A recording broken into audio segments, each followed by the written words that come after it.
noted and entered into the record. And collecting pieces of evidence.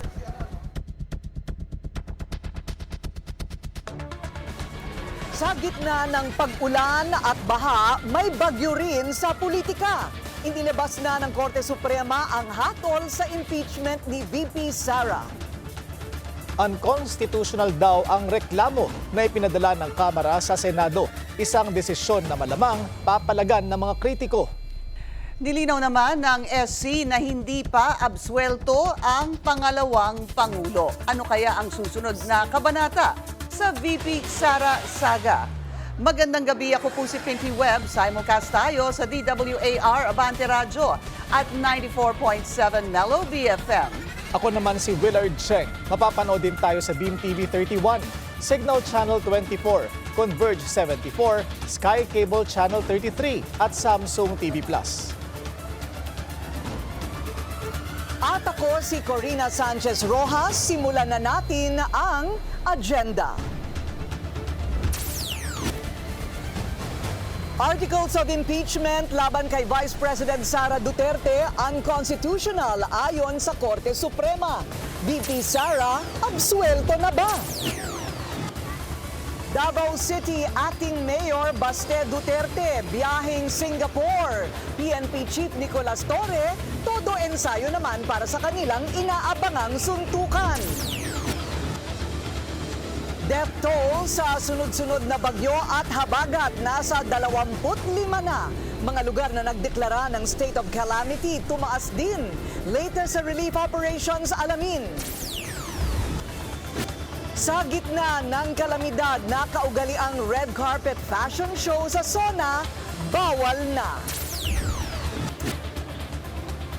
At WWE Hall of Famer Hulk Hogan, pumanaw na. Pagpupugay sa wrestling legend bumuhos.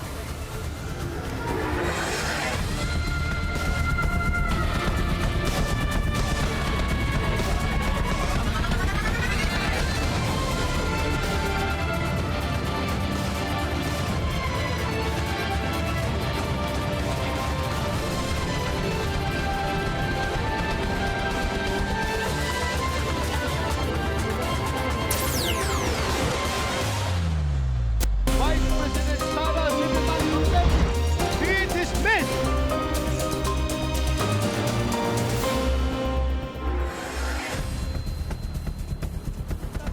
Nagkaroon na po ng hatol ang Korte Suprema sa impeachment ni VP Sara. Tila tapos na nga ang boxing, di pa man ito nagsisimula. Unconstitutional daw kasi ang itinransmit ng Kamara sa Senado dahil lumabag daw ito sa one-year bar rule. Bunsod ng tatlong naunang impeachment complaints na naunang inihain laban sa bise. Dahil dito, wala raw jurisdiction ang Senado sa fourth impeachment complaint na pirmado ng 215 members ng mababang kapulungan ng Kongreso. Pero paglilinaw ng Korte Suprema, hindi nito inaabsuelto si VP Sara sa mga reklamo laban sa kanya. At sakaling naisin ng Kamara na muling mag-file ng impeachment complaint laban sa bise, maaari raw nila itong gawin sa February 6, 2026. At nasa Supreme Court, si Dexter Ganibe ng Abante Radio. Dexter, ano pa ang impormasyon mo dyan tungkol nga dito sa naging hatol ng Korte Suprema sa impeachment ni Vice President Sara Duterte? Akala mo nga isang boxing dahil unanimous itong desisyon o halos lahat ng mga maestrado ng Korte Suprema na present sa Korte Suprema during the deliberation ang bumoto o pumabor para ideklarang unconstitutional itong articles of impeachment na isinampa ng House of Representatives laban kay Vice President Sara Duterte na siyang isinampa sa Senado noong Pebrero. Matapos nga ang higit sa 5 buwan at 1 linggo buhat ng questionin sa Korte Suprema noong February 18, inilabas na ng Korte Suprema ang pasya sa issue ng unconstitutionality ng impeachment case laban sa Vice Presidente. hatol ng Supreme Court sa articles of impeachment na itinansmit ng House of Representatives sa Senado ay unconstitutional.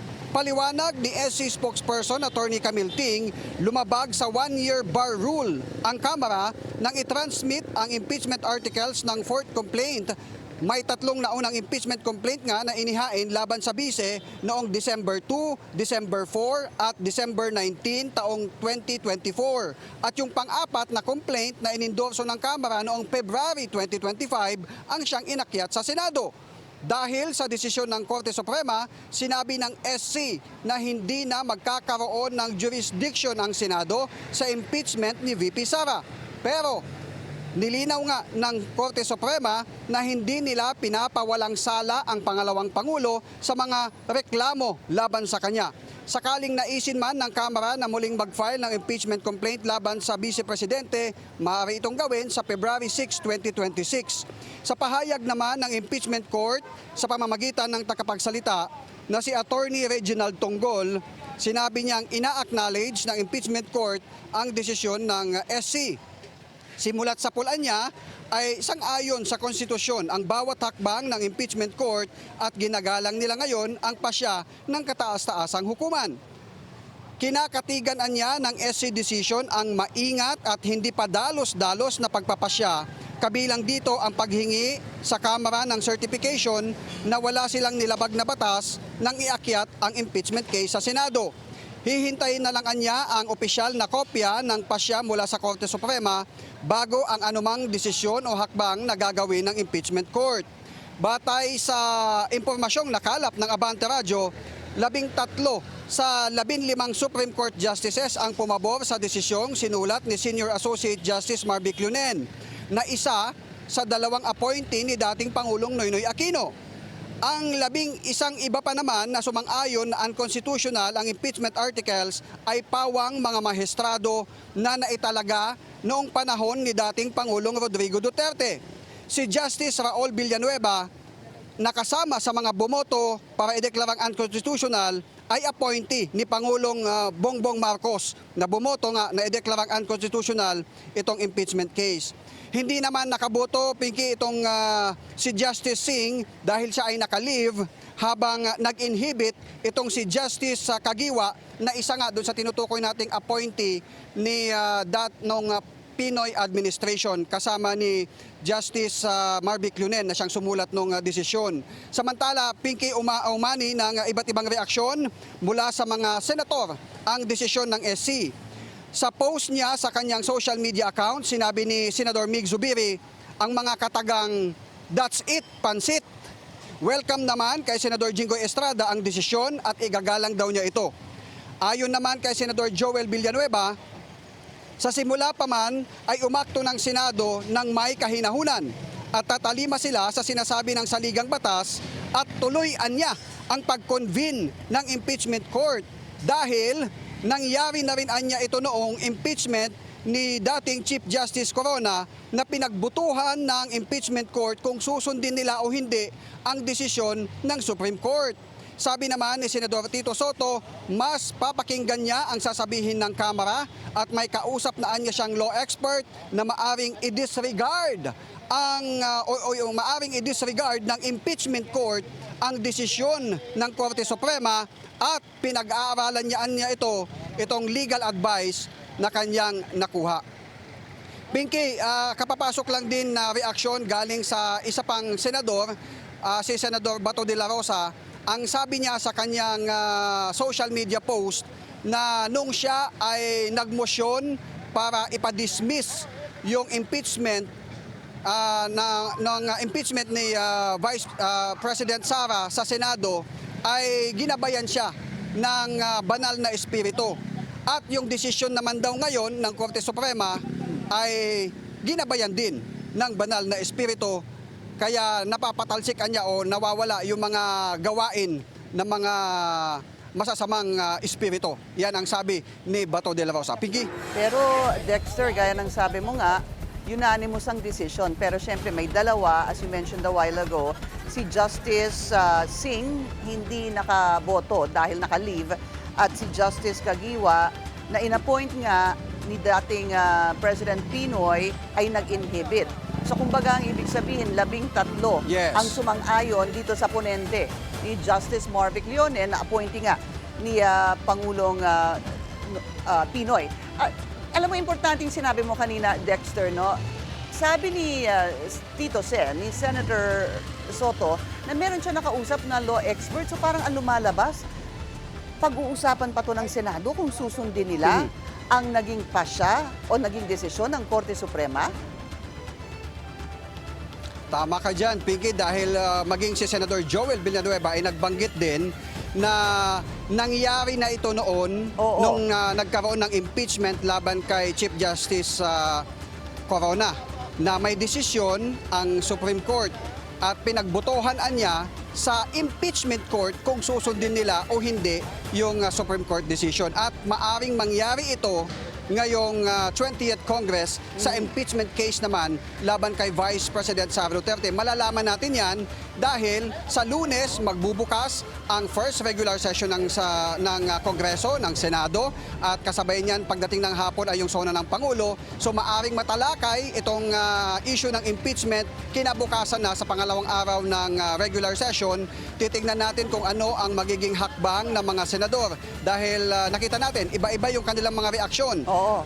Merong nagsasabing ginagalang nila na kailangang sundin. Meron namang sinasabi na pwede tayong magdesisyon dahil sabi ni Joel Villanueva, sui generis ang impeachment court na maaring magdesisyon ng sarili niya kung igagalang o hindi ang naging pasya ng Korte Suprema. Piki. Makapaloob din yan dito sa lumabas na press release ng Korte Suprema hinggil nga dito sa kanilang na desisyon na sui generis. No? Hahanapin ko na lang maya-maya, Dexter. Pero isang punto lang na gusto ko sanang ibahagi sa iyo at sa mga nanonood sa atin. Nakasulat dito, the decision written by Senior Associate Justice Leonen ruled that all legal issues involving impeachment proceedings are subject to judicial review. Yan ang magandang malaman kung ano ba talaga ang subject to judicial review dahil meron nga tayong tinatawag na three branches, hindi ba, of government, ang executive, ang legislative, at ang judiciary. Kasi may iba naman nagsasabi, nagkaroon ba ng judicial overreach? So, marami pang mga tanong na kailangan ng sagot. Maraming salamat sa iyong ulat. Dexter Ganive ng Abante Radio, reporting live mula po dyan sa Korte Suprema. At makakausap po natin ngayon former Chief Presidential Legal Counsel Salvador Panelo. Attorney Sal, magandang gabi po sa inyo. Magandang gabi rin, Pinky. Very good news, of course. Kanina nung kausap kita, sabi mo nga, you knew this all along. Hindi ba, ever since naman alam po ninyo kung kayo'y objective, talaga naman masyadong klarong-klaro na lumabag sila sa saligang batas. Masyadong maliwanag yung sinasabi ng Korte Suprema. Yung pag nag-file ka ng impeachment complaint, kailangan ilagay mo na kagad sa order of business. Hindi nila sinunod, wala silang sinunod Kaya sabi nga ng anak ko si Paulo, the HOR played stupid games, so they're being rewarded with stupid prizes.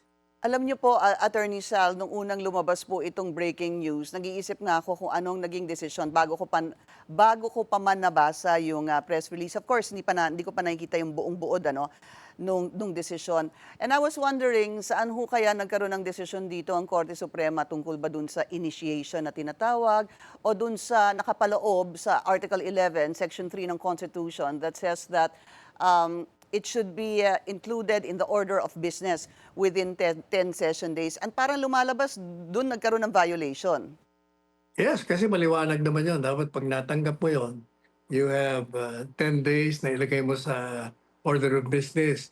And then, i-refer mo na ngayon sa Committee on Justice. And then they have 30 days para mag-deliberate sila.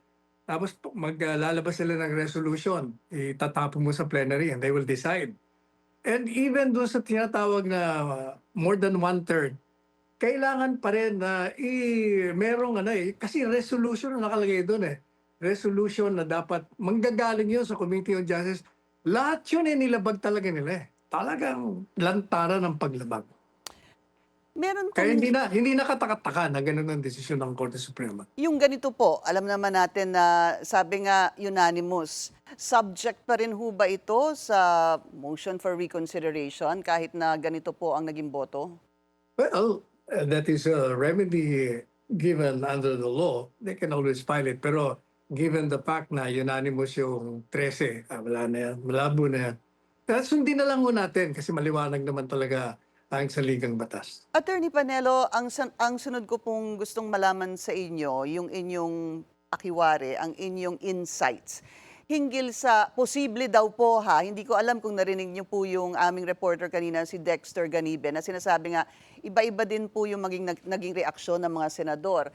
One is actually saying that pwede pa nilang, it can come down to a vote among the senator judges kung susundin nila itong naging desisyon ng Korte Suprema. Nangyari daw ito during the time of the impeachment of Chief Justice, the late Chief Justice Renato Corona. What do you think of this? Wala yan. Yun naman ang nagbibigay ng opinion, hindi naman abogado. Pag abogado ka, talagang saludo ka na sa Korte Suprema. Sabi nga sa College of Law namin yung desisyon ng Korte Suprema, kaugnay sa isang batas, tama man o mali, tama sila. Supreme sila Yun ang binigay na tungkulin sa kanila. Sila lang ang may kapangyarihan na magdeklara ng isang bagay na ginawa ng isang opisyal o ahensiya ng gobyerno o sangay na illegal. Kaya saludo na lang tayo. Isa pang tanong, Attorney Panelo, what about yung sinasabing yung mga katagang judicial overreach? Nagkaroon daw, para sa ilan, ng judicial overreach ang Korte Suprema hinggil dito. Pinasabi ko kasi nung walang galang na sa ating fraternity brad, Justice Tony Carpio, overreach daw kasi hindi dapat daw pakialaman yung proseso ng House of Representatives kung nabasa nila, ano bang ginugol nilang oras. Madalit sabi, maraming tanong ang Korte Suprema, hindi daw dapat na ginagawa yun, overreach sa'yo. Nakakalimutan ni Justice Carpio. Yan ang problema kasi, pag bias ka ng dati, bias din ang opinion mo, na ang Korte Suprema ay may kapangyarihan na tingnan kung ang isang hakbangin o akto ng isang opisyal o sangay o ahensya ng gobyerno ay legal or illegal. At malalaman nila yon, factual kasi yun. Kaya kailangan bibigyan mo sila ng impormasyon at pruweba na hindi ka nag-abuso kasi they will determine precisely the justices whether or not there was a grave abuse of discretion. Paano mo malalaman kung nagkaroon ng malaking pag-aabuso kung di mo alam yung facts ng kaso, yung kalakaran surrounding yung mga circumstances surrounding the initiation, the transmission, and how it went about. Alright, Kailangan talaga malaman nila yun. okay, maraming salamat po sa inyong oras, former Chief Presidential Legal Counsel, Salvador Panelo. Thank you, sir. Salamat po. At kausapin naman natin ngayon dating Akbayan Party List Representative Percy Sendanya, ang endorser ng isa sa mga reklamong impeachment laban kay VP Sara. Congressman Sendanya, magandang gabi po sa inyo. Maganda pa ba ang gabi sa inyo matapos po itong breaking news? As much as I want to greet you, Pinky, na magandang gabi, hindi siya magandang gabi kasi isa siyang tragic day for democracy. Tatlo po yung impeachment complaint na ilang beses ko na rin pong na-discuss, no? December 2, yung unang final, December 4, yung pangalawang final, December 19. Balikan ko lang po, kayo ho ba yung sa first impeachment complaint noong December 2 Yes. or second noong December 4? Tayo yung nag-endorse ng first impeachment complaint ng mga private citizens na naghahain noong ating unang impeachment complaint noong December 2. So tayo yung una. Congressman, sa totoo lang ho ba, hindi ba kayo kahit papano nangamba nung pinag-uusapan na itong posibleng nagkaroon ng violation dahil hindi umano na-include sa order of business within 10 session days itong impeachment complaint na nakasaad sa Article 11, Section 3 ng Constitution. Balikan po natin ang unang impeachment December 2, the second December 4, and the third December 19. Pero yung pang-apat po ay February 5 na po. Wala tayong ganong pangamba, Pinky, kasi alam natin na consistent ito doon sa House Rules na talaga namang nakabatay sa ating konstitusyon, 10 session days. At saktong-sakto yung bilang. Kaya nga, tayo din ay naging pumirma dun sa ika-4 na impeachment complaint kasi sinasalamin ito para siyang summation noong 3 naunang impeachment complaint. Hindi ho kaya yung tinatanong po ng Korte Suprema, hindi ho ba humingi ang Korte Suprema sa House Prosecution Panel ng mga dokumento, kailan final yung unang complaint, yung pangalawa, yung pangatlo, how long was it in the desk of the Secretary General, kailan ho ba itinransmit ito, etc. Nung nagkaroon na po ng ganung mga impormasyon na hinihingi ang Korte Suprema sa House, nagkaroon din ho ba kayo ng kahit na konting pangamba na baka matalo po itong impeachment complaint na finorward sa Senado? Siguro of all people dun sa House of Representatives, ako yung unang dapat na makaramdam ng ganun kasi tayo yung unang endorser. And it has been 235 days since we filed it. Pero sa dulo, nung review natin ang House rules, nung tingnan natin ang provision ng Constitution, consistent yung action ng House of Representatives doon sa sarili niyang rules at doon sa Constitution. Yung madalas ko sinasabi, kung may nakakaalam ng House rules ng sarili niya, it would be the House of Representatives. But these are documents that I assume no sir na ipinasa ng House sa Korte Suprema. But again, we can just assume that the Supreme Court ruled that it didn't make it doon sa 10. It did not make it doon sa inclusion within 10 business days. What do you say to that? Pag binilang natin, malinaw na malinaw doon sa record sa House of Representatives na 10 session days ang nakaraan mula ng final natin hanggang ipinasa ng more than 1/3 ng House of Representatives yung 4th impeachment complaint. So, kinakailangan talagang malaman ng taong bayan yung pagkakaiba ng calendar day sa session days. Opo. Ang session days po ay from the time nagkaroon po ng call to the time that it was adjourned. That's one session Yes. day. Hindi ho ba? Correct. Opo. What is the next? What do you plan to do next? Sa ngayon, ang tinatanong natin, we're looking at the Senate to be the vanguard noong democracy at accountability. Kasi grabe itong nangyari na desisyon ng Supreme Court kasi parang nabaliwala yung konstitusyon, nabaliwala ang sarili nilang mga decisions from before, at tapos nabaliwala pati yung separation of powers para lang protektahan si Vice Presidente. So we're looking at the Senate now to be really the vanguard for accountability and democracy. And we'll see, Congressman, what happens pag Monday or Tuesday, of course Monday, the SONA, at pag-umpisa po ng 20th Congress. Maraming salamat po sa inyong oras, Akbayan Party List Representative Percy Sendanya.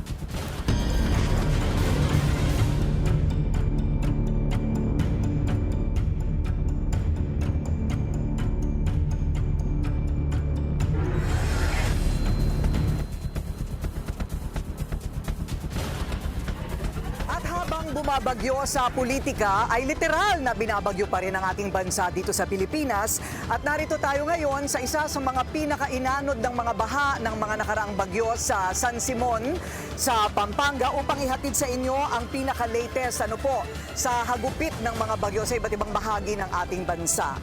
Tumalon ang bilang ng mga namatay dahil sa sunod-sunod na bagyo at habagat.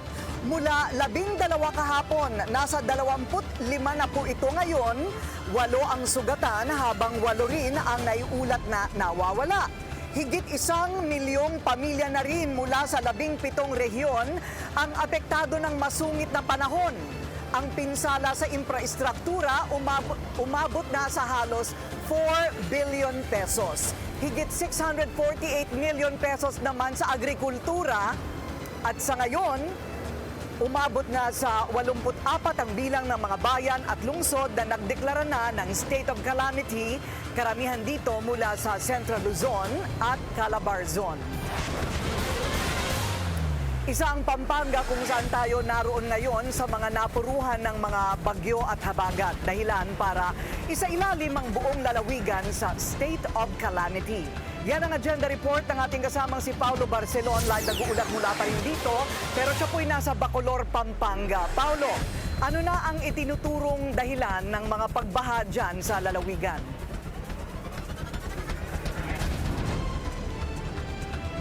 Corina, kung hindi sa baba ng lugar ay sa dami ng ulang ibinagsak nitong mga nakaraang araw, ang ilan lang sa mga nakikitang dahilan ng mga Kapampangan kung bakit baha pa rin sa kanilang lugar dito nga sa probinsya ng Pampanga. Umaaraw na sa ilang bahagi ng Pampanga, pero dito sa Barangay Tinahero sa Bacolor, tila tuloy pa rin ang kalbaryong dulot ng baha. Ang ilang nakausap namin, sinabing ngayon lang daw ganito kalala ang naranasan nilang baha. Pati na rin sa ulan. Di ba walang tigil yung sunod-sunod na bagyo? Ang lakas talaga ng ulan, talagang buhos, walang hinto. Ngayon lang hindi umalan, itong maghapon na to. Sa kabila nito, tuloy lang ang buhay sa bayan, kahit ang iba lumikas na sa mga evacuation center. Hindi bababa sa lampas 1,200 katao ang apektado ng bagyo at habagat dito sa bayan. Ang lokal na pamahalaan nagpamahagi na ng ayuda. Sa kalapit na bayan naman ng Lubao, ramdam ang epekto ng nasirang parte ng dike sa tabi ng Santo Cristo Dam. Dahil sa tuloy-tuloy na pag-ulan, nasira ang dike at daan sa tabi mismo ng bahay ni Aling Maribel.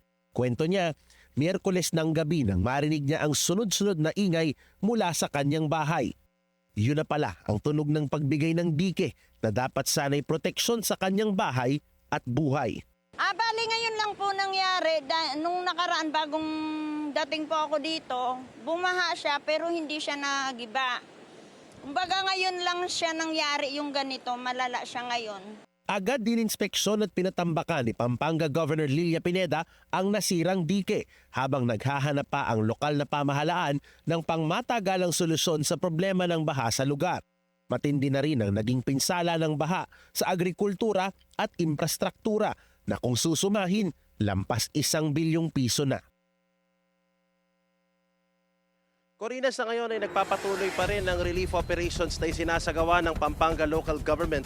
At batay sa kanilang pinakahuling situation report na inilabas kaninang hapon lamang, nasa halos 300 ang flooded barangay sa 18 local government dito sa lalawigan ng Pampanga. At meron na rin tayong nakikitang a little bit of the bigger picture, Corina, pagdating sa nasirang infrastruktura. Karamihan dito mga dike na nag-collapse katulad nung sa Santa Rita na ating pinuntahan kanina, sa Florida Blanca, sa Guagua, gayon nga din dito sa bayan ng Bacolor.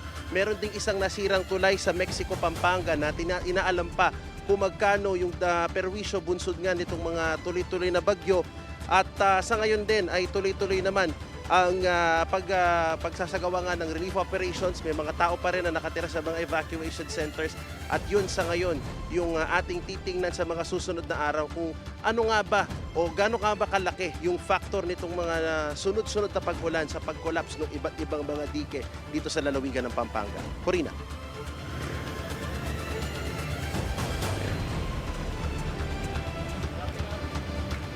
Maraming salamat, Paulo. Si Paulo Barcelon nag-uulat ng live mula po sa Bacoor, dito rin po sa Pampanga. At mula po dito sa Central Luzon, balikan po natin ang kalagayan naman sa Metro Manila. Alert pa rin ang Pasig City kahit humupa na ang baha doon at sa gitna ng disaster response ngayon, pinaghahandaan na rin nila ang mga susunod pang bagyo. Yan ang agenda report ni Hannah T. Walang perpektong pamahalaan, pero kung maayos ang coordination sa loob ng LGU at sa ibang ahensya, mas mabisa ang serbisyo. Yan ang paliwanag ng Pasig City LGU tungkol sa pamamalakad nito pagdating sa matitinding baha. That's the isang key yun for flood control. Kasi nga dahil nga sa mga drainages, di ba? Iba-iba din yung mga gumagawa. So kailangan sync sila. Base sa huling monitoring, ang inner streets na lang na malapit sa Pasig floodway ang nakakaranas ng gutter deep na pagbaha. More than 10 evacuation centers din ang inactivate ng Pasig City, bunsod ng masamang panahon. Sa tuwing tumataas kasi ang level ng tubig sa Marikina River, Laguna Lake at Upper Wawa Dam, apektado ang Pasig. Sa around 5 decades ni Nanay Marina bilang Pasigenyo, para sa kanya, ito na ang pinakamabilis na pag-subside ng baha doon. Kung dati kasi, aabutin ito ng linggo. Basta tumigil ang ulan, wala nang baha. Pagkakailangan ng evacuation, meron silang talagang talaga na lugar na pagdadalhan. Pero hindi na rin sila nag-atubiling lumikas dahil oras lang ang binibilang para bumaba ang baha. Higit 1 dekada na rin ang salon niya dito sa pinagbuhatan. Mismong mga residente na ang nagpapatunay na malaki ang pinagbago pagdating sa baha dito sa Pasig City. Sa kabila niyan, nananatiling alerto ang mga otoridad, lalo na't nasa panahon pa rin tayo ng habagat at bagyo. Mahigpit daw si Pasig City Mayor Vico Soto pagdating sa pangangalaga sa higit 30 pumping stations sa syudad. Last term na ni Soto sa pagkaalkalde. Bigyan po ng advisory po kami kung merong nasirang pumping station, kailangan pa-repair. Kung may ni-repair, specifically instructed po sila ni Mayor na kailangan may portable pump para pumalit din sa pumping station na ginagawa. At looking ahead, nagpaplano na rin ang LGU sa posibleng paparating pang mga bagyo in the next 5 months. So, yun, we're preparing and we're getting ready. Make sure na deplete lang yung yung sa hot meals namin na beaded na food. So, ang gagawin namin is magpapabid po ulit. Pupondohan at magpapabid po ulit kaagad. Nasa 800 million pesos ang pondo ng syudad pagdating sa disaster risk reduction at best effort sila pagdating sa utilization nito. Kinakasa na rin nilang tapusin ang isang flood control master plan next year na nasimulan nitong nakaraang taon. Target nitong tuluyan ng wakasan ng pagbaha sa Pasig City. Para sa agenda, Hannah Tia, Bilyonaryo News Channel. Samantala, kaliwat ka ng relief operations ang ikinasa ng mga senador para sa mga nasalanta ng mga bagyo at habagat. Suportado rin nila na gawing simple lang ang pagbubukas ng first regular session ng Senado at wag nang gawing bongga o mala fashion show ang SONA. Yan ang agenda report ni Dexter Ganibe. Pagbabalangkas ng mga batas ang pangunahing trabaho ng senador, kaya sila tinawag na mga mambabatas. Pero dahil sa maraming bahagi ng bansa ang binaha sa ilang araw na pag-ulan dahil sa mga bagyo't habagat, kanya-kanyang relief operations ang kinasa ng mga senador at ng kanilang staff. Si Senador Lito Lapid na mahagi ng 500 relief goods sa mga residenteng apektado ng pagbaha sa Barangay de la Paz sa Binyan, Laguna. Next stop niya ang ilang bayan sa Rizal. Si Senator Erwin Tulfo to the rescue rin sa mga binaha sa Maynila. Daan-daang kaban ng bigas ang kanyang binigay. Binisita rin niya ang mga residente ng Tatalon, Quezon City. Ilang araw ding nag-ikot sa mga bayan ng Bulacan si Senador Joel Villanueva para kumustahin at hatiran ng tulong ang mga binahang kababayan. Sa mga residente sa Mamburao, Occidental Mindoro na naapektuhan ng malawakang pagbaha naman na mahagi ng tulong si Senador Kiko Pangilinan. Si Senador Bam Aquino may pa-soup kitchen sa Marikina bago nagtungo sa Pampanga. Katuwang ang Angat Buhay NGO, mainit na sa bawat lugaw din ang pinamigay sa Caloocan, Bulacan, Manila at ilang bahagi ng Rizal. Si Senador Win Gatchalian, binisita rin ang mga kababayan sa Valenzuela, habang si Senador Bongo naghatid ng tulong sa Bulacan, Zambales at ilang lugar sa Central Luzon na naapektuhan ng bagyong Emong. Nakiramay din siya sa pamilya ni Cristina Padora, ang barangay health worker sa Mekawayan, Bulacan na nasawi habang ginagampanan ng tungkulin sa kasagsagan ng baha. Todo ang pag-iikot ng mga senador para maghatid ng tulong dahil sa Lunes, umpisa na ng first regular session ng Senado. Dahil sa maraming Pinoy ang buwabangon mula sa dagok ng kalamidad, nagdesisyon si SP Cheese Escudero na wala munang red carpet sa opening ng session sa Lunes. Bagay na sinang-ayunan ni Senador Mig Zubiri at sa halip ay isa-isipan niya ang kapakanan ng maraming kababayan na naglakad at sumuong sa baha. Nanindigan din sina Senators JV Ejercito at Loren Legarda na hindi pagarbuhan ng damit ang SONA dahil hindi naman ito fashion show. Sabi ni Legarda, ngayong marami ang lubog sa baha, hindi kailangang paglaanan ng malaking budget at kailangang simplihan lang ang pagbubukas ng sesyon ng Senado at ang SONA ng Pangulo. Gamitin niya ang okasyon para maresolba ang mga problema. Agree si Senator Ejercito na hindi dapat magarbo ang SONA na magmistulang beauty pageant o fashion show dahil hindi niya ito pagkakataon para rumampa at magpasikat na parang pang-Oscar Awards ang kasuotan. Para sa agenda, Dexter Ganibe, Abante Radio. No more glitz and glamour sa SONA 2025. Bilang pakikisa sa mga binagyo, gagawin daw simple na lang ang national event. Narito ang agenda report ni Mavic Trinidad ng Abante Radio. Nakaugalian na sa tuwing SONA ng Pangulo ang mala fashion show ng mga nagbobonggang suot ng mga mambabatas at mga bisitang dadalo rito. Dito nakikita kung gaano pinaghahandaan ng mga mambabatas at ng kanilang mga asawa ang kanilang mga damit at mga suot na alahas. Naging tradisyon na ang pagrampa sa red carpet pero wala na ito sa ika-4 na sona ni Pangulong Bongbong Marcos sa Lunes. Sabi ng tagapagsalita ng Kamara na si Attorney Princess Abante, inalis na sa seremonya ang paglalakad sa red carpet bilang pakikisa sa mga nasalanta ng mga bagyo at habagat. Sa memorandum na ipinalabas ng tanggapan ng Secretary General ng Kamara, nakasad dito na mananatiling nakalatag ang red carpet para gamitin lamang sa opisyal na pagpasok ng mga mambabatas. Striktong ipatutupad ang no-stage ceremonies, fashion coverage at photo set-up sa red carpet. Maaari pa rin namang lapitan ng mga media ang mga mambabatas at bisita para sa isang interview, pero papayagan lamang ito sa isang maikling pagtigil sa pinto malapit sa area ng session hall. Mananatili ang formal attire, partikular ang barong para sa mga lalaki at Filipiniana para sa mga babae. Limitado rin ang magiging access ng media sa sona ng Pangulo. Tanging sa mga itinalagang lugar tulad ng North at South Wing lobbies at press booths lamang sila pwedeng manatili. Para sa agenda, Mavic Trinidad, Abante Radio. Cashless payments pwede na sa MRT3. Susunod yan sa agenda.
Vice President Sara Duterte be dismissed.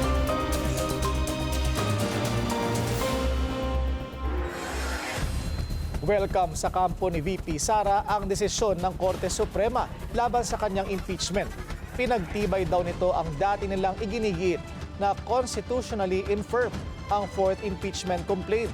Tinataguyo din daw nito ang rule of law at constitutional limits against abuse of the impeachment process.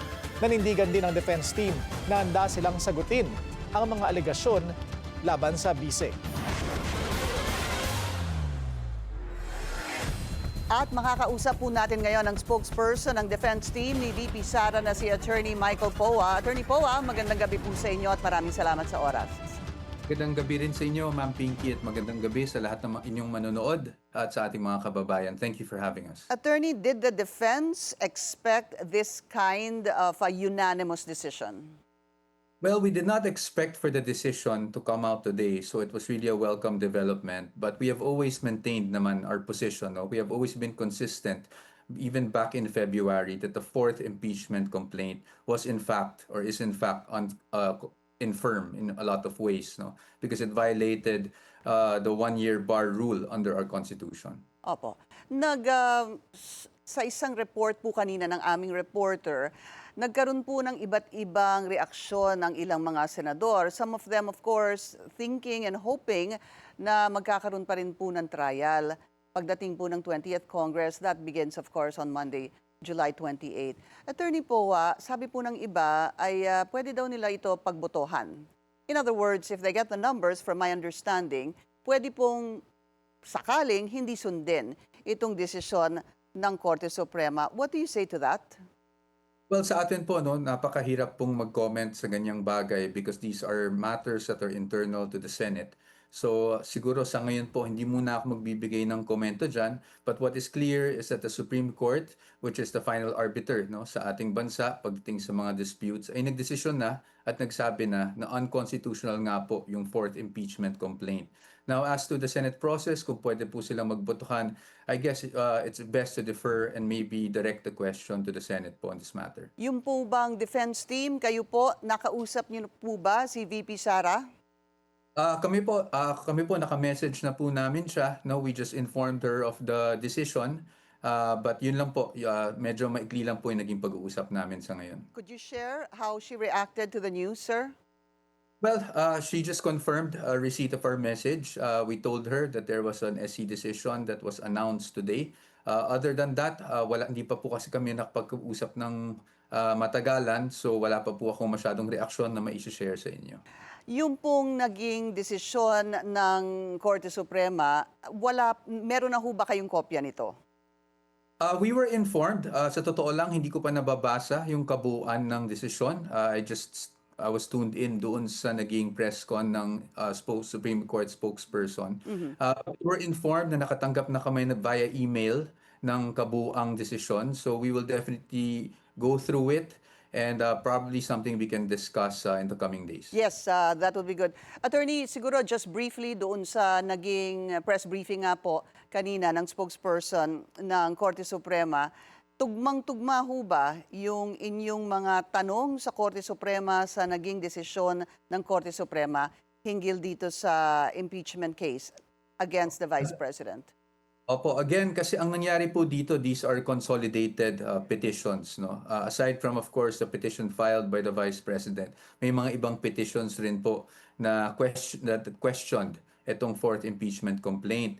So hindi ko po masabi sa ngayon kung tugmang-tugma because we have to read the full text of the decision to do that. But sa ngayon, ang masasabi ko lang po is talagang na-reaffirm yung posisyon natin na itong fourth impeachment complaint ay violative doon sa one-year bar rule sa ating constitution. But aside from that, pasensya na po kayo dahil hindi ko pa po nababasa yung buong text ng decision. Hindi po ako makapagbigay ng karagdagang detalye. Understandably, sir, dahil nga kakalabas lang po ng balita about 2 hours ago. I mean, just clearly, siguro just to ask you, what's gonna happen doon sa summons na pinadala po sa camp ni VP Sara, ang inyong answer doon sa summon, yung reply po ng House Prosecution na isinumite lahat sa impeachment court. What happens to that if you would know, sir? Opo, sa atin ngayon, we are just going to wait kung anong magiging hakbang ng Senado as the impeachment court doon sa mga prosesong naganap na. Tayo naman po, we have always complied with the Senate process. Nung sila'y nag-issue ng summons, tayo po ay sumagot. So sa ngayon, we will just, I guess it's really wait and see. Tingnan natin kung anong magiging hakbang. But definitely, we welcome the decision of the Supreme Court on this matter. Pero malapit-lapit na ho bang i-disband ito pong defense team o kailangan pa po nitong defense team? Sa ngayon, hindi pa po natin napag-uusapan yan eh. Ang sabi nga namin sa statement namin, we were ready. Kasi ini-expect natin na baka nga matuloy itong impeachment trial. We were ready for that. And when it happens, we will again be ready for that as well. Handa naman tayong sagutin lahat ng aligasyon na binabato sa ating Vice Presidente. Maraming salamat sa inyong oras, Attorney Michael Poang, spokesperson ng defense team ni VP Sara. Thank you, sir. Maraming salamat din po. Maraming salamat sa ating mga kababayan.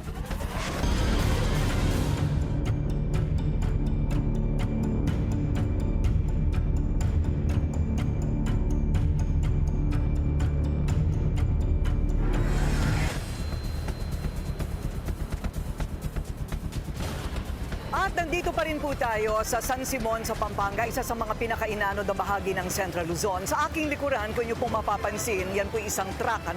Akala ko po ito'y galing sa MMDA. Ang truck po na ito ay pribado at ito po ay tumitigil-tigil sa iba't ibang kanto ng main highway dito sa San Simon, kung saan ang tao na binabaha at kailangang bumiyahe ay pwedeng sumakay ng libre. Wala silang binabayaran at ito'y parut-parito sa mga iba't ibang mga nakalista na mga punto sa highway. Ayan, meron din tayong mga bayani na ipinapanganak sa ganitong mga sitwasyon. So maraming salamat sa mga ganong klaseng mga private citizens. Samantala, nag-aanunsyo ngayon ang Estados Unidos ng $250,000 o 13.8 million pesos na tulong para sa mga biktima ng baha. Galing ang pondo sa US State Department at ipapadaraan sa UN World Food Program. Ayon sa US Embassy, ay layo nitong paigtingin ang relief operations, partikular ang pagpapadala ng pagkain sa affected communities sa Metro Manila, Northern at Central Luzon at Calabar Zone. Sa post sa X, nagpaabot ng dasal si US Ambassador Mary Kay Carlson sa mga biktima. Anya, patuloy na nakikipag-ugnayan ng embahada sa mga ahensya ng gobyerno para sa pamimigay ng tulong. Samantala, humupa na ang baha sa malaking bahagi ng Las Piñas. Patuloy naman ang relief operations ng LGU sa mga apektadong pamilya. Narito ang agenda report ni Andrea Salve.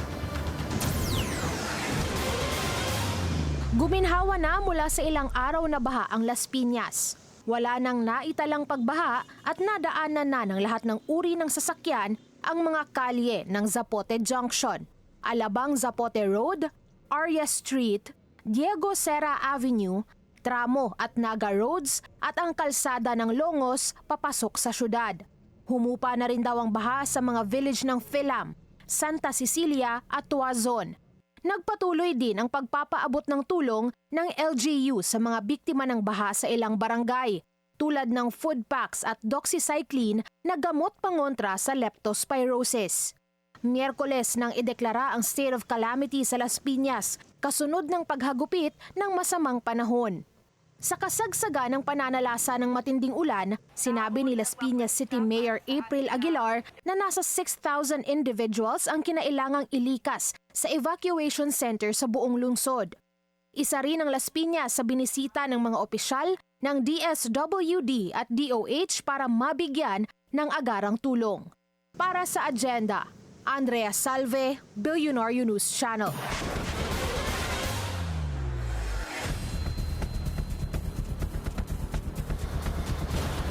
Dumako naman tayo sa Southern Luzon kung saan lagpas na sa critical o high threshold ang level ng tubig sa Laguna de Bay. Yan ang agenda report ni Joan Manalo, nagulat ang live mula sa Laguna. Joan, kumusta ang sitwasyon dyan at ano ang magiging epekto ng pag-overflow ng Laguna de Bay?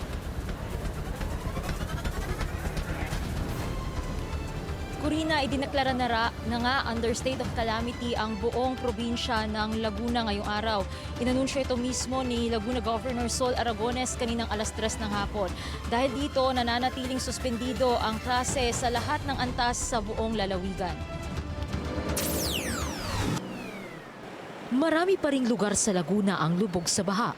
Kabilang na nga rito ang Santa Cruz na malapit sa Laguna de Bay. Dulot ito ng matinding pag-ulan na dala ng mas pinalakas na habagat at sunod-sunod na bagyo. Nagmistulan na ngang ilog ang kahabaan ng isang kalye sa Barangay San Pablo Norte. Kaya ang mga residente kanya-kanyang diskarte na sa pagtawid at paglabas.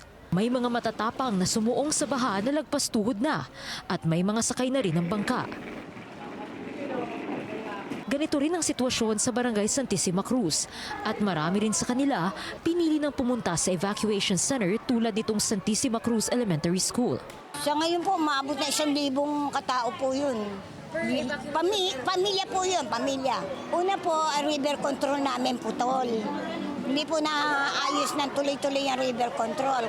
Kagabi po, nasa 307 families, nasa 1,187 individual, yung po nadagdagan pa po kanina.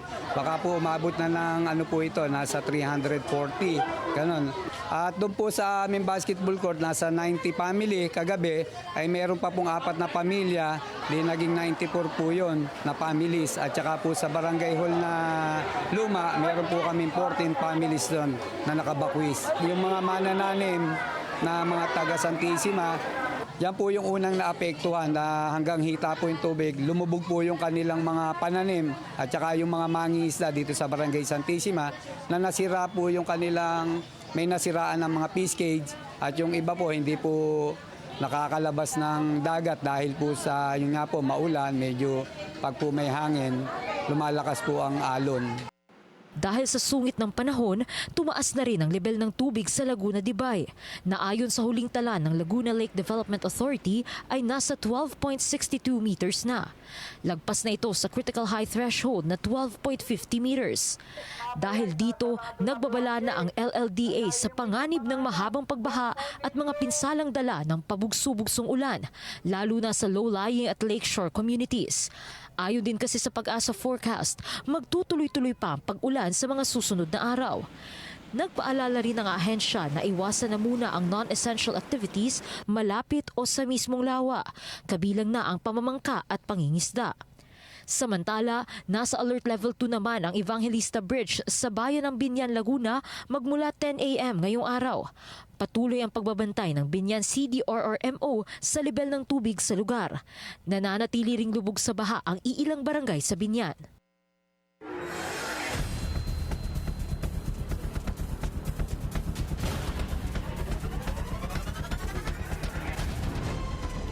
Corina, umabot naman daw sa mahigit 30,000 ang total number of evacuees sa buong lalawigan ng Laguna ayon kay Governor Aragones. At yan na muna ang latest mula dito sa Santa Cruz, Laguna. Balik sa iyo, Corina. Maraming salamat. Joan Manalo nag-uulat ng live mula sa Laguna. Seryoso na ang paghahanda ni PNP Chief Nicolas Torre para sa kanilang inaabangang boxing match ni acting Davao City Mayor Baste Duterte. Ang problema, umalis ng bansa si Baste kanina. Ang detalye sa agenda report ni Francis Folve.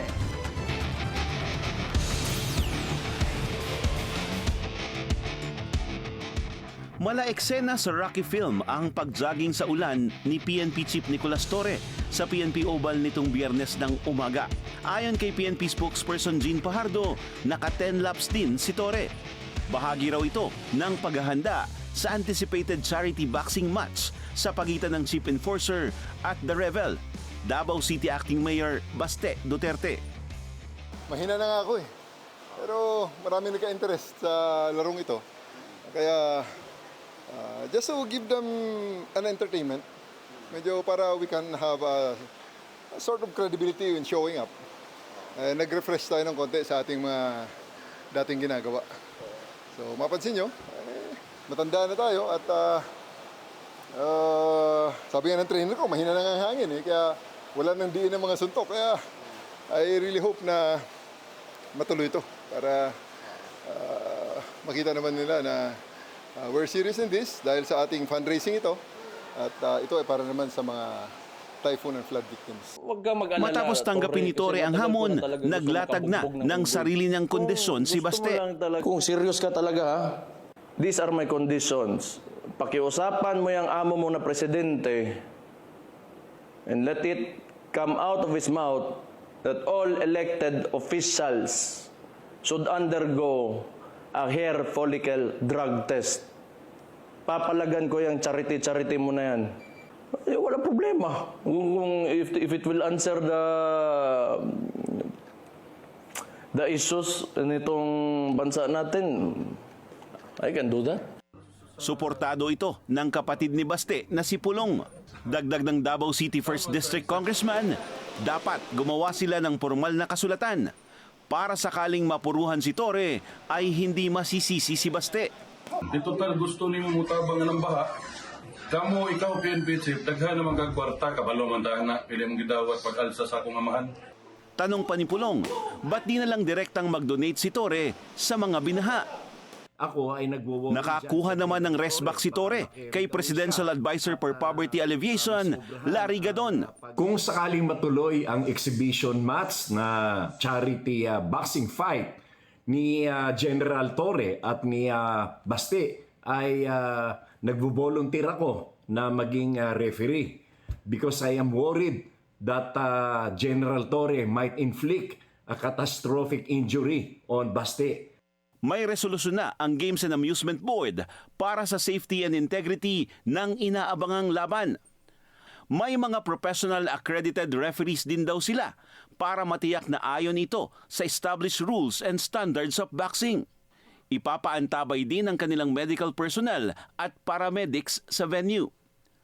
Pero tila walang bakbakang mangyayari ngayong linggo dahil sa huling impormasyong nakalap ng Billionaire News Channel, namataan si Baste sa Davao City International Airport at lumipad pa Singapore pasado alas 7, Biyernes ng umaga. Para sa agenda, Francis Polbe, Billionaire News Channel.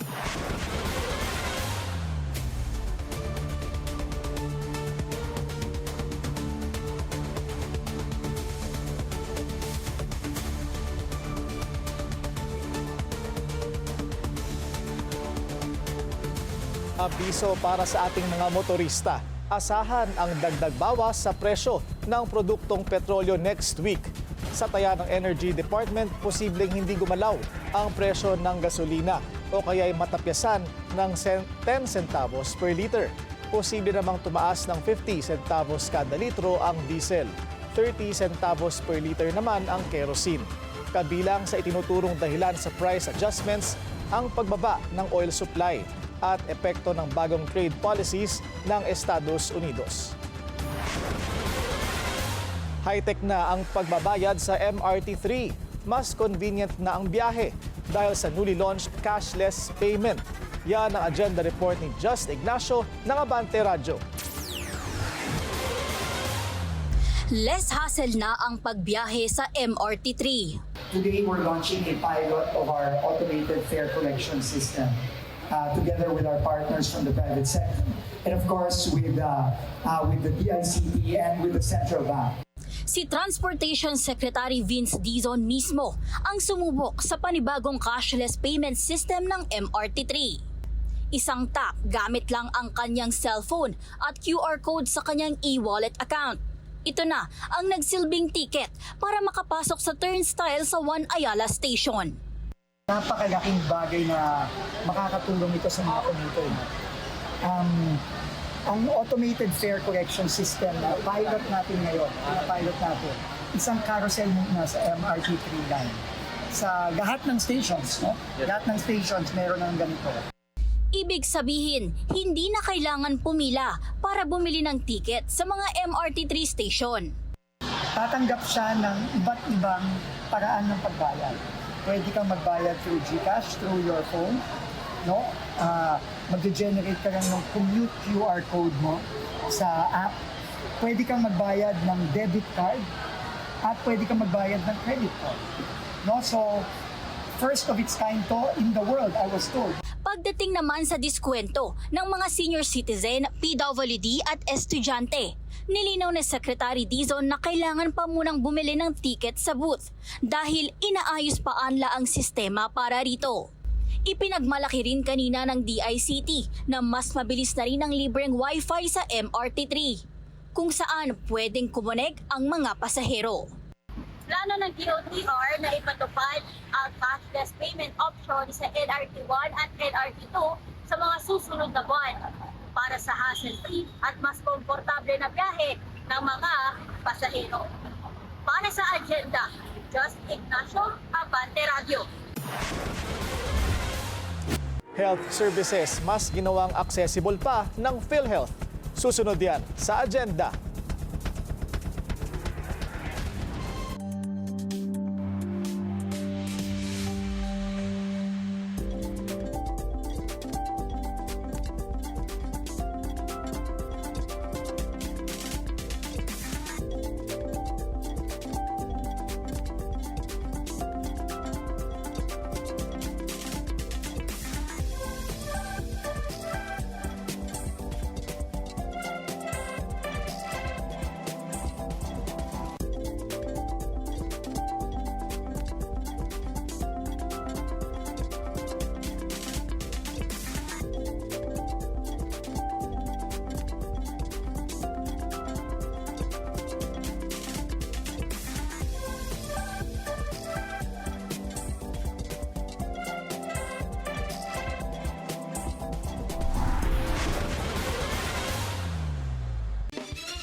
Traffic check muna tayo ngayong rainy Friday sa EDSA Camp Aguinaldo Gate. Mabagal ang daloy ng mga sasakyan sa northbound lane. ginawa pang mas accessible ang health services para sa mga Pilipino sa tulong ng bagong programa ng PhilHealth. Ang launching pinangunahan mismo ni PBBM at mga kasalukuyan at dating opisyal. Kabilang na si Senator Mar Rojas. Ang detalye sa agenda report ni Pierre Pastor. Yaman ng Kalusugan Program o YAKAP, isang mas pinalawak na programa ng PhilHealth para mas mailapit pa sa taong bayan ang health services. Inilunsad ito kaninang umaga sa pangunguna ni PBBM. Hindi kailangan pumunta pa sa regional hospital, sa tertiary care hospital, sa provincial hospital, kaya naman doon sa mas maliliit. Kaya ito yung aming ginawa. Binaba natin ang serbisyo ng healthcare natin para mas malapit doon sa pinanggagalingan ng ating mga magiging pasyente ay mararamdaman ng taong bayan na ang pamahalaan ay nandito at ginagawa ang lahat at ginagamit lahat ng kakayahan ng buong pamahalaan upang tulungan kayo, lalong-lalo na kapag kayo ay may sakit. Mahalaga ang YAKAP bilang preventive measure at dahil malapit na ang mga YAKAP Center, magpupursige na ang mga tao na kaagad magpatingin sa doktor. Dahil nais po ng ating gobyernong kayo'y yakapin at ilayo sa sakit. Dahil alam po natin lahat naman tayo di kaila magkakaroon ng sakit o may mga kamag-anak na may sakit. Pero kung tayo po ay magfo-focus doon sa preventive at hindi ho lumala ang ating sakit, yun ho, in terms of economic terms, mas makabubuti rin ho sa ating bansa. Dati nang may programang konsultang sulit at tama o konsulta na inilunsad noong 2021. Pero hindi raw ito gaanong natangkilik dahil inakala ng marami na ito ay isang free consultation project lamang. Kaya pinaigting ang programa at ginawang YAKAP kung saan marami nang idinagdag na libreng health services, check-ups at mga laboratory test. Meron ding cancer screenings at mga gamot na makukuha basta't miyembro ng PhilHealth at nakarehistro sa programang ito. Maglalaan po kami ng 20,000 na credit line kada Pilipino pong may sakit. So hindi lamang po ito sa mga Pilipinong na may maintenance medicine, kundi pwede rin nung i-avail kung kayo ay biglaang magkaroon ng ubo, sipon, pneumonia, para po hindi lumala, mabigyan kayo agad ng sakit at hindi na kailangan magpa-hospital pa. May accredited na health providers o YAKAP centers sa iba't ibang bahagi ng bansa na maaring madaling mapuntahan. Para maging YAKAP member, maaring magrehistro sa egov.ph app or sa www.philhealth.gov.ph o sumadya sa mga local PhilHealth office. Pangunahing layunin ng YAKAP na mailayo sa pagkakasakit ang mga Pilipino. Balak din ng pamahalaan na i-fully digitalize na ang proseso ng pagrehistro sa YAKAP at iba pang government health services para mas madali at mas mabilis na makarating sa taong bayan ang mga serbisyo. Para sa agenda, Pierre Pastor, Billionaire News Channel. This special report is brought to you by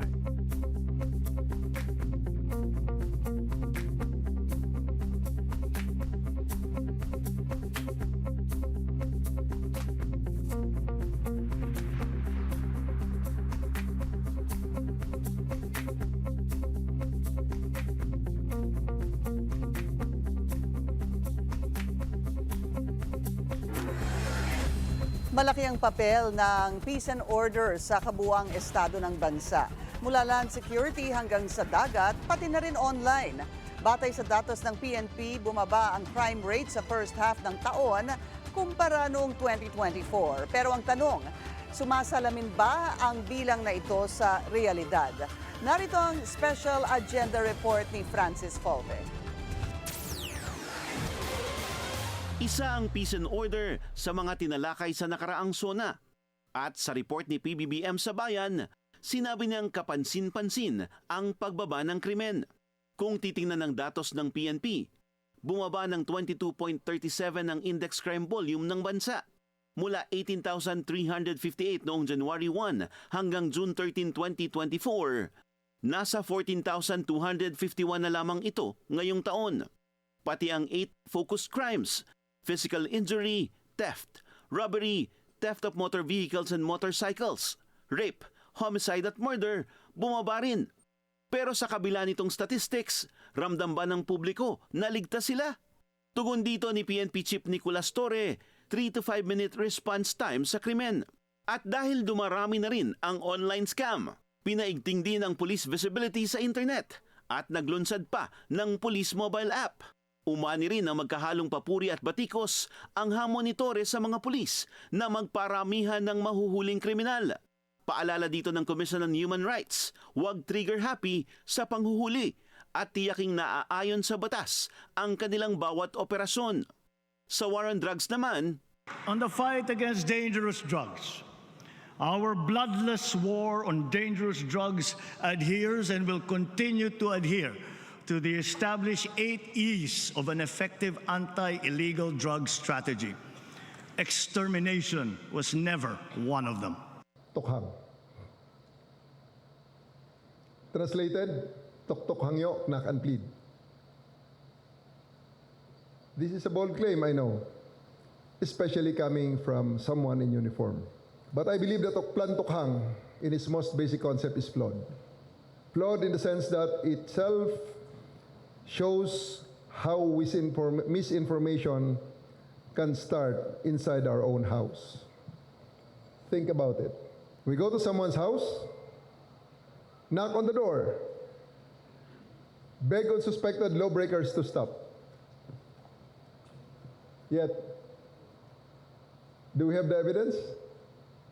If we have the evidence, we have no business pleading on criminals. Our job is to bring a warrant, whether it is a search warrant or a warrant of arrest, and enforce the law, arrest the criminals, and haul them to jail. But if we do not have the evidence, doing so, we commit, at the very least, slander. We commit harassment. Essentially, we commit a criminal act. Think about it. That is the heart of misinformation. Acting or posting before the proof. ang madugong war on drugs ang ugat ng pag-aresto at pagsuko kay FPRRD sa ICC na pinangunahan din ni Torre ngayong taon. Sa bloodless drug war ni PBBM, more than 44 billion pesos worth of illegal drugs ang nakumpiska at higit 97,000 drug personalities ang nasabat noong 2024. At sa unang quarter pa lang ng 2025, nasa 6.9 billion pesos na ang nakumpiskang droga. Pero tuloy ang laban, pati sa dumaraming cybercrime at paglaganap ng fake news. Ito rin ang mas malaking laban sa sigalot sa laot. Ang West Philippine Sea ay hindi katang-isip natin lamang. Ito ay atin. Ito ay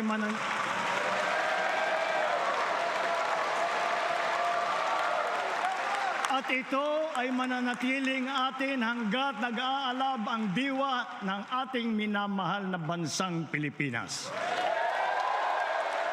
Kinilala ni PBBM ang sakripisyo at pagmamatsag ng Coast Guard, Navy at bawat mangingisda sa karagatang sakop ng ating EEZ. Sabi ng China, bukas sila sa pakikipagdialogo. Pero taliwas ito sa pambubuli ng Beijing sa West Philippine Sea. The AFP and the defense establishment leadership has always been very supportive of dialogue and talking things over. However, dialogue must be based on mutual respect, respect for international law. It must be based on trust, and it must be based on the integrity of the territory of both sides. If I may paraphrase our Secretary of National Defense, the Chinese Communist Party has a lot of trust building to do when it comes to dialogue, especially on the West Philippine Sea. Isa sa inaasahang magandang maibubunga ng pag-host ng Pilipinas sa ASEAN sa susunod na taon ay ang bagong Code of Conduct sa South China Sea. Tuloy-tuloy din ang modernisasyon ng AFP at pakikipag-alyansa sa ibang mga bansa na may parehong paninindigan sa rule of law. Para sa Agenda, Francis Polbe, Billionario News Channel. This special report was brought to you by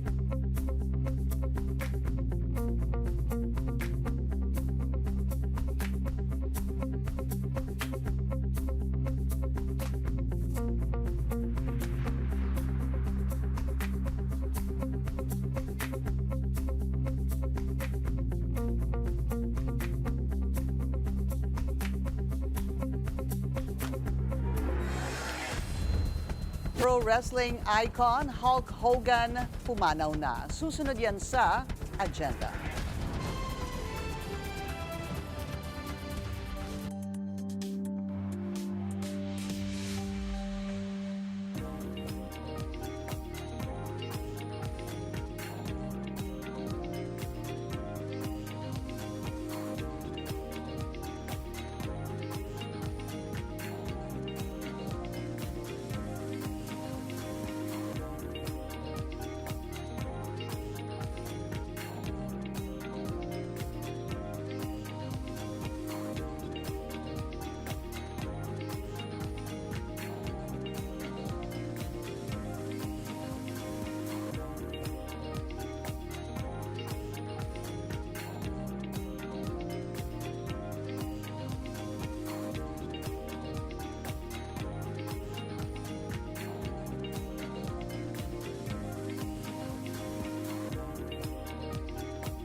Isa pang traffic check ngayong Friday rush hour sa EDSA White Plains. Mabigat ang daloy ng mga sasakyan sa northbound lane.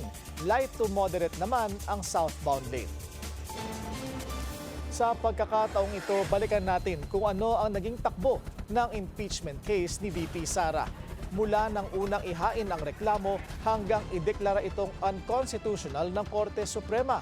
Ang impeachment timeline sa agenda report ni Hannah T. Mabibigat ang naging paratang kay Vice President Sara Duterte. Matapos ang breakup nila ni Pangulong Bongbong Marcos, nagsunod-sunod ang revelasyon ng House of Representatives laban sa kanya. Lumutang kasi ang ilang COA report tungkol sa issue ng kanyang opisina sa confidential funds. Pinakasikat dyan ang 125 million pesos na hindi maipaliwanag na gastos ng OVP noong 2022. Kinumpirma yan ng COA kinalaunan. 2023 pa lang, umugong na ang usapang impeachment sa lower chamber ng Kongreso. Pero sabi ni dating ACT Teachers Party List Representative Franz Castro, premature pa ito. Fast forward to March 2024, dumalo si VP Sara sa isang rally na ikinasa ng supporters ni Pastor Apollo Kibuloy. At doon, pinanawagan ang pagbitiw sa pwesto ni PBBM na anyay bangag at humihit-hit ng droga. Sumobra si VP Sara ayon mismo kay First Lady Liza Araneta Marcos. Pagsapit ng June 2024, nagbitiw si VP Sara bilang Education Secretary. Kasunod nito ang serye ng budget deliberations sa Kamara tungkol sa paglustay ng DepEd ng pondo sa panahon ni VP Sara. Hindi rin sumipot noon ang bise sa mga pagdinig, dahilan para punahin siya ng mga kongresista. Kalaunan, isa sa dumalo mula sa kanyang kampo ay si OVP Undersecretary Zulaika Lopez. Sinalo niya ang isang contempt order mula sa House panel dahil sa di umano'y undue interference niya sa investigasyon pagdating sa paglustay ng confidential funds. Dito na pumitik si VP Sara. Sinabi ko sa kanya, kapag pinatay ako, patayin mo si BBM, si Liza Araneta at si Martin Romualdez. No joke.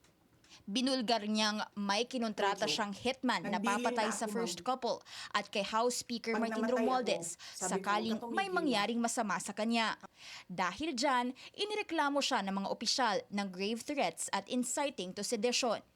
Iginiit man ni PBBM na wala itong mabuting dulot sa mga mamamayan pagsapit ng December 2, 2024, naghain na ng first impeachment complaint laban sa bise. 2 days later, sinundan nito ng isa pang reklamo. At dahil sa tagal ng usad ng mga naunang complaint, nagkaroon pa ng pangatlo, makalipas ang 2 linggo. Ngayong taon, kumapal pa ang storya ng Uniteam breakup dahil February 5, sa higit 2/3 vote ng mga mambabatas, inimpeach ng House of Representatives si VP Sara. Yan ang ika-4 na impeachment complaint na automatic naging articles of impeachment at agarang tinransmit sa Senado. Pero hindi ito agad inupuan ng plenaryo. Sabi ni Senate President Cheese Escudero, kailangang pag-aralan pa ito. Kinundi na yan ng maraming grupo, kabilang ang Makabayan Bloc na nanguna sa paghain ng mga reklamo. Anila, constitutional mandate ng Senadong agarang simula ng paglilitis. Kaya lang, last day na ng sesyon na makarating sa Senate ang articles of impeachment. Natenga ang impeachment proceedings ng 3 buwan at dumaan din ang midterm elections. Kaya sa pagbabalik sesyon ng Senado nitong Hunyo, sumalubong agad ang debate sa plenary tungkol sa impeachment. Tinangka pa nga ni Senator Bato de la Rosa i-dismiss ang complaint. Be dismissed! Na kinalaunay naging dahilan para mag-convene ang impeachment court. At 2 araw bago ang SONA ni PBBM, dineklara ng Supreme Court na unconstitutional ang mga reklamo. Dahil yan sa 1-year bar rule kung saan bawal ang pag-file ng multiple complaints laban sa isang opisyal. Unang beses itong nanghimasok ang SC sa isang political battle ng legislative branch. Nirespeto naman ng Senate Impeachment Court ang naging desisyon ng SC. Para sa agenda, Hannah T., Bilyonaryo News Channel. Nagluluksa ang sports at entertainment world sa pagpanaw ni pro wrestling icon Hulk Hogan. Kinumpirma ito ng WWE kung saan sumikat ang tinaguriang The Immortal. Ayon sa Florida Police, rumisponde sila sa bahay ni Hogan matapos makatanggap ng tawag na cardiac arrest ito. Sa ospital na siya binawian ng buhay. 1980s nang naging face of professional wrestling si Hogan at gumawa ng culture. Mula Hollywood hanggang White House, bumuhos ang pagpupugay para kay Hulk Hogan. Si US President Donald Trump ikinalungkot ang pagpanaw ng tinawag niyang great friend. Kilalang Trump supporter si Hogan na nag-speech pa sa Republican National Convention noong nakaraang taon. Ang WWE Hall of Famer na si Stone Cold Steve Austin naman sinabing larger than life si Hogan, who was born to be a professional wrestler. Ang isa pang WWE Hall of Famer na si Undertaker sinabing the wrestling world has lost a true legend. Heartbroken naman si Hollywood superstar Sylvester Stallone at sinabing Hogan made Rocky III incredibly special.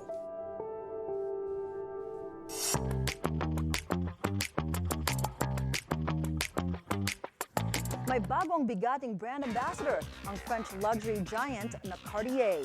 Oscar-winning actress Zoe Saldana steps into the role after what she says are many years of warm collaboration.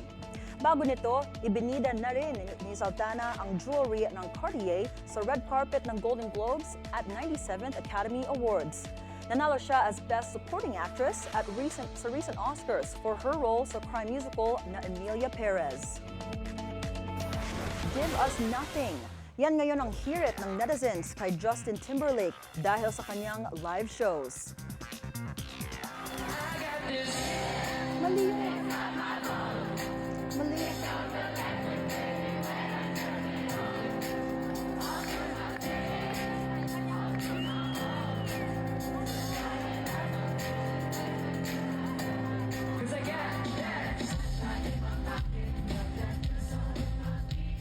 Inuulan ng backlash ang American singer-songwriter because he barely sang daw sa kanyang recent performances. Sa Electric Castle Music Festival sa Romania, tila tinamad din umano si Justin at wala sa mood. Banat ng isang netizen, this performance could have been an email. Among the critics was Romanian singer Amelissa. You were an absolute disappointment. Come to my country, I pay a lot of money, it's raining like I've been waiting for you all day to come up on stage. You were late, first of all, yeah. And then you sing like 5 words on each song. Justin is currently on his The Forget Tomorrow World Tour at wala pang pahayag tungkol sa issue. Now here's something new for fans of Marvel's Fantastic Four. Kasabay ng launching ng Marvel movie, fans are going crazy over a giant popcorn bucket inspired by the iconic villain Galactus. The massive popcorn bucket measures 20 inches tall and holds almost 10 liters of popcorn, an amount said to be enough to satisfy a Galactus-like cosmic appetite for moviegoers.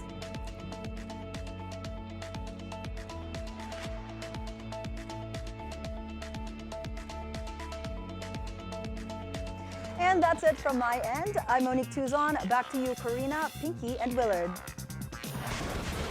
Thanks a lot, Monique. So, kanina pa kami nag-uusap ni Willard. Oo nga, Dahil tungkol dun binabasa sa namin yung ruling ng Korte Suprema. Ilang pages? 70 plus ba? 70 90 plus. oo. Nandun kami sa part ng 70 plus pa lang. Doon sa summary. At yung syempre, kasama natin si Corina, nandyan nga sa Pampanga. Corina, can you hear us? At yes, I can hear you. At kahit nandito ako sa gitna ng baha, ako ay color coordinated pa rin sa inyong dalawa. Tama, nakita nga namin.